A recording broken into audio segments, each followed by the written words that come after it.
जिंदाबाद जिंदाबाद। जिंदाबाद।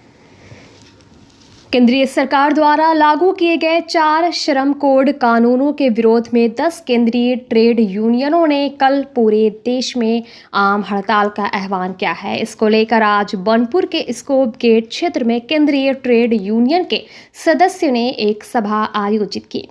सभा के दौरान यूनियन नेताओं ने श्रमिकों और आम लोगों को हड़ताल के कारणों से अवगत कराया। नेताओं का कहना है कि केंद्र सरकार द्वारा लागू किए गए चारों श्रम कोड श्रमिक हितों के खिलाफ है और इससे आम मजदूरों के अधिकारों को नुकसान पहुंचेगा। श्रमिकों के अधिकारों की रक्षा और उनके हितों को सुरक्षित रखने के उद्देश्य से यह हड़ताल की जा रही है। उन्होंने चेतावनी देते हुए कहा कि यदि केंद्र सरकार उनकी मांगों पर विचार नहीं करती है तो आने वाले दिनों में आंदोलन को और व्यापक रूप दिया जाएगा। देश भर में 10 केंद्रीय ट्रेड यूनियनों के आह्वान पर यह आम हड़ताल आयोजित की जाएगी।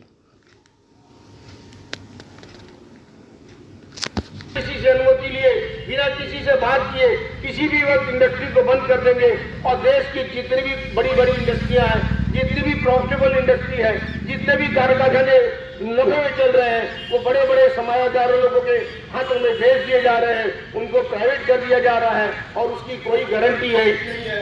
ये सरकार श्रमिकों की सरकार नहीं, ये सरकार पूंजीपतियों की सरकार है।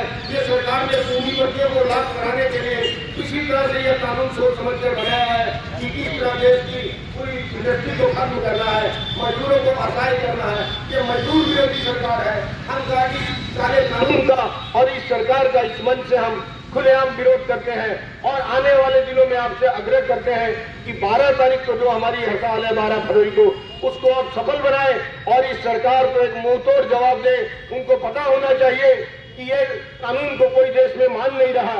इस कानून में अभी इन्होंने जो एक नया प्रावधान लाया है, अमेरिका के साथ एग्रीमेंट किया है, उसमें इन्होंने किसानों के अनाज तक, इंडस्ट्री के सामान तक सबको बिना टैरिफ के, 0 टैरिफ पर वो अमेरिका को दे देंगे। अमेरिका का जितना सामान आएगा इंडिया में बिक्री होने, वो 0 टैरिफ में बिक्री होगा और मेरा जो सामान देश का जाएगा उसके यहाँ उस पर वो 18% टैक्स लेगा, 25% टैक्स लेगा। साथियों, अगर अनाज वहाँ कम दाम में मेरे हिंदुस्तान में आने लगेगा तो मेरे किसानों का सामान कौन खरीदेगा? अगर कम दामों पर चाइना और अमेरिका से सामान यहाँ आने लगेगा तो मेरा बनाया हुआ इस कारखाने का सामान कौन खरीदेगा? तो धीरे धीरे मेरे देश की जो आर्थिक स्थिति है, देश की जो कल कारखाने उद्योगी स्थिति है, ये धीरे धीरे बिगड़ती जाएगी और हम लोग यहाँ बेकारी का शिकार हो जाएंगे। जिस तरह विदेशों में 1 साल 2 साल का टर्म्स जॉब होता था, उसी टर्म्स ऑफ जॉब से यहाँ इम्प्लीमेंट किया गया है इस 4 कानून में। ये 4 कानून मजदूर विरोधी कानून है, श्रमिक विरोधी कानून है, देश विरोधी कानून है। इसलिए सारे देश की ट्रेड यूनियन मिलकर एकजुट होकर इस काले कानून का विरोध करते हैं और हम लोग इस मंच के माध्यम से, इस मैनेजमेंट के माध्यम से सरकार को बताना चाहते हैं कि आप ये काला कानून को वापस लें और जो हमारा पहले लेबर लॉ था 42-43, उसी लेबर लॉ को चालू किया जाए ताकि हम अपने आप को सुरक्षित सोच सकें, कारखाने सुरक्षित हों, देश सुरक्षित हो। इस तरह का अधिकार आपको किसने दिया कि आप एक तरफा, आपकी मेजोरिटी है पार्लियामेंट में, तो आप एक तरफा कुछ भी करते जाएंगे, इसका विरोध नहीं होगा? ऐसा नहीं हो सकता है। हम लोग इसका विरोध करते हैं